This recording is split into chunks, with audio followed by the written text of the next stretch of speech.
सूत जी कहते हैं, मुनीश्वरों, ब्रह्मा जी की बात सुनकर नारद जी ने विनय पूर्वक उन्हें प्रणाम किया और पुनः पूछा, भगवान, भक्त वत्सल भगवान शंकर कैलाश पर्वत पर कब गए और महात्मा कुबेर के साथ उनकी मैत्री कब हुई?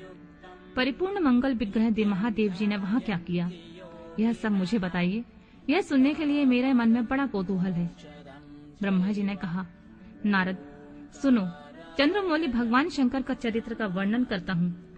वे कैसे कैलाश पर्वत पर गए और कुबेर के साथ उनकी किस प्रकार मैत्री हुई, यह सब मैं सुनाता हूँ।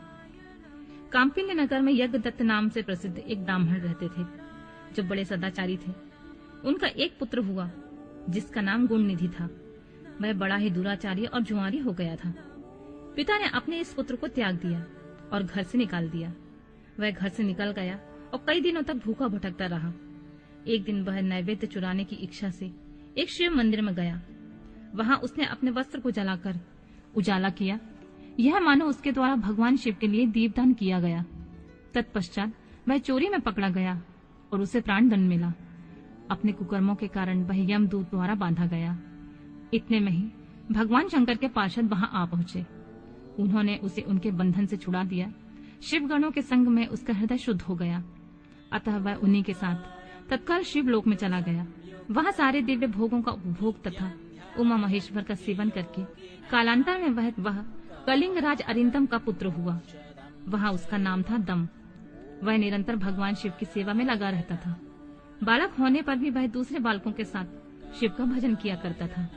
वह क्रमशः युवा अवस्था में प्राप्त हुआ और पिता के परलोक गमन के पश्चात राज सिंहासन पर बैठा। राजा दम बड़ी प्रसन्नता के साथ सब और शिव धर्मों का प्रचार करने लगे।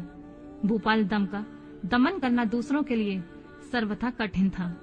ब्राह्मण समस्त शिवालयों में दीपदान करने के अतिरिक्त वे दूसरे किसी धर्म को नहीं जानते थे। उन्होंने अपने राज्य में रहने वाले समस्त ग्रामाध्यक्षों को बुलाकर यह आज्ञा दे दी कि शिव मंदिर में दीपदान करना सबके लिए अनिवार्य होगा। जिस जिस ग्रामाध्यक्ष के गांव में जितने शिवालय हैं, वहां वहां बिना कोई विचार किए सदा दीप जलाना चाहिए। आजीवन इस धर्म का पालन करने के कारण राजा दम ने बहुत बड़ी धर्म संपत्ति का संचय कर लिया। फिर वे कालन धर्म के अधीन हो गए। दीपदान की वासना से युक्त होने के कारण उन्होंने शिवालय में बहुत से दीप जलवाए और उसके फलस्वरूप जन्मांतर से वे रत्नमय दीपों के प्रभा से आश्रय हो। दीपदान की वासना से युक्त होने के कारण उन्होंने शिवालयों में बहुत से दीप जलवाए और उसके फलस्वरूप जन्मांतर में रत्नमय दीपों की प्रभा के आश्रय हो अलकापुरी के स्वामी हुए।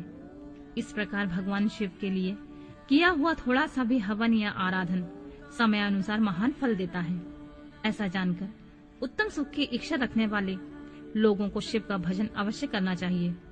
वह दीक्षित का पुत्र जो सदा सब प्रकार के अधर्मों से रचा बचा रहता था, देवयोग से शिवालय में धन चुराने के लिए गया और उसने स्वार्थवश अपने कपड़े को दीपक की बत्ती बनाकर उसके प्रकाश से शिवलिंग के ऊपर अंधेरा दूर कर दिया।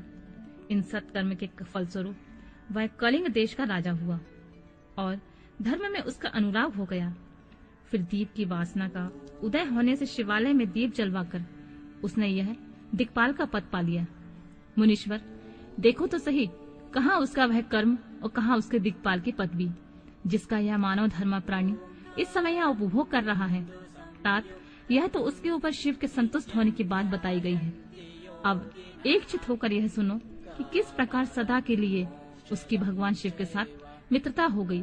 मैं इस प्रसंग का तुमसे वर्णन करता हूँ। नारद, पहले के पाद्य कल्प की बात है। मुझ ब्रह्मा के मानस पुत्र पुलस से विश्वा का जन्म हुआ और विश्वा के पुत्र वैश्रवण कुबेर हुए। उन्होंने पूर्व काल में अत्यंत उग्र तपस्या के द्वारा त्रिनेत्रधारी महादेव की आराधना करके विश्वकर्मा की बनाई हुई उस अलकापुरी का उपभोग किया। जब वह कल्प व्यतीत हो गया और मेघ वाहन कल्प आरंभ हुआ, तब उस समय यज्ञदत्त का पुत्र जो प्रकाश का दान करने वाला था, कुबेर के रूप में अत्यंत दुस्सह तपस्या करने लगा। दीपदान मात्र से मिलने वाली शिव भक्ति के प्रभाव को जानकर वह शिव की चित प्रकाशित का काशीपुरी नगरी में गया। अपने चित रूपी रत्नमय प्रदीपों से 11 रुद्रों को उद्बोधित करके अनन्य भक्ति एवं स्नेह से संपन्न हो वह तन्मयता पूर्वक शिव के ध्यान में मग्न हो निश्चल भाव से बैठ गया, जो शिव की एकता का महान पात्र है, तप रूपी अग्नि से बढ़ा हुआ है। काम क्रोधाग्नि महाविद अग्नि रूपी पतंगों के आघात से शून्य है। प्राण निरोधी रूपी वायु शून्य स्थान में निश्चल भाव से प्रकाशित है। निर्मल दृष्टि के कारण स्वरूप से भी निर्मल है तथा श्रद्धा रूपी पुष्पों से जिनकी पूजा की जाती है, ऐसे शिवलिंग की प्रतिष्ठा करके वह तब तक तपस्या में लगा रहा जब तक उसके शरीर में केवल अस्थि और चर्म मात्र ही अवशिष्ट नहीं रह गए। इस प्रकार उसने 10,000 वर्षों तक तपस्या की। तदनंतर विशालाक्षी पार्वती के साथ भगवान विश्वनाथ कुबेर के पास आए। उन्होंने प्रसन्न चित्त से अलकापति की ओर देखा। वे शिवलिंग में मन को एकाग्र करके ठूठे काठ की भांति स्थिर भाव से बैठे थे। भगवान शिव ने उनसे कहा, अलकापति, मैं वर देने के लिए उद्यत हूँ, तुम अपना मनोरथ बताओ। यह वाणी सुनकर तपस्या के धनी कुबेर ने जो ही आंखें खोलकर देखा, त्यों ही उमा वल्लभ भगवान श्रीकंठ सामने खड़े दिखाई दिए।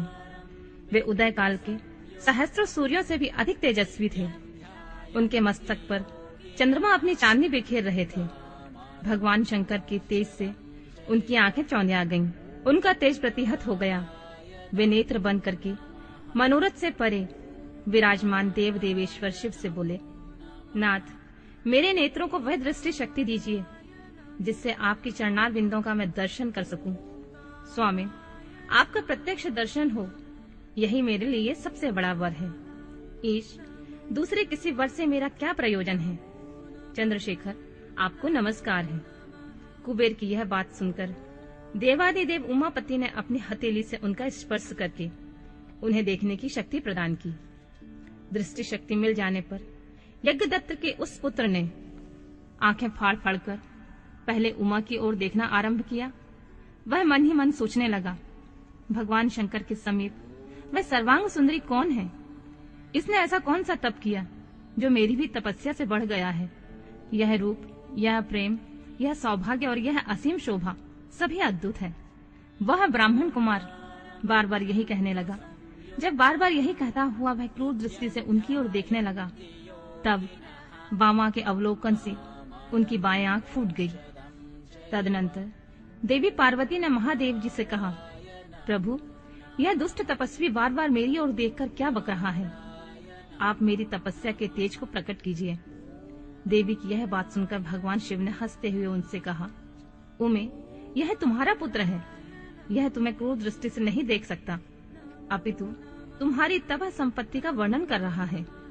देवी से ऐसा कहकर भगवान शिव पुनः उस ब्राह्मण कुमार से बोले, वत्स, मैं तुम्हारी तपस्या से संतुष्ट होकर तुम्हें वर देता हूँ। तुम निधियों के स्वामी और गुहाओं के राजा हो जाओ। सुव्रत, यक्षों, किन्नरों और राजाओं के भी राजा होकर पुण्य जनों के पालक और सबके लिए धन के दाता बनो। मेरे साथ तुम्हारी सदा मैत्री बनी रहेगी और मैं नित्य तुम्हारे निकट निवास करूंगा। मित्र, तुम्हारी प्रीति बढ़ाने के लिए मैं अलका के पास ही रहूंगा। आओ, इन उमा देवी के चरणों में साष्टांग प्रणाम करो। महाभक्त यज्ञदत्त कुमार, तुम अत्यंत प्रसन्न चित्त से इनके चरणों में गिर जाओ। ब्रह्मा जी कहते हैं, नारद, इस प्रकार वर देकर भगवान शिव ने पार्वती देवी से फिर कहा, देवश्वरी, इस पर कृपा करो। तपस्विनी, यह तुम्हारा पुत्र है। भगवान शंकर का यह कथन सुनकर जगदम्बा पार्वती ने प्रसन्नचित होकर यज्ञदत्त कुमार से कहा, वत्स, भगवान शिव में सदा तुम्हारी निर्मल भक्ति बनी रहे। तुम्हारी बाईं आंख फूट गई है, इसलिए एक ही पिंगल नेत्र से युक्त रहो। महादेव जी ने जो वर दिए हैं वे सब उसी रूप में सुलभ हो। बेटा, मेरे रूप के प्रति ईर्ष्या करने के कारण तुम कुबेर नाम से प्रसिद्ध हो जाओगे। और कुबेर का वर देकर भगवान देवेश्वर पार्वती के साथ अपने विश्वेश्वर धाम चले गए। इस तरह कुबेर ने भगवान शंकर की मैत्री प्राप्त की और अलकापुरी के पास जो कैलाश पर्वत है वह भगवान शंकर का निवास हो गया।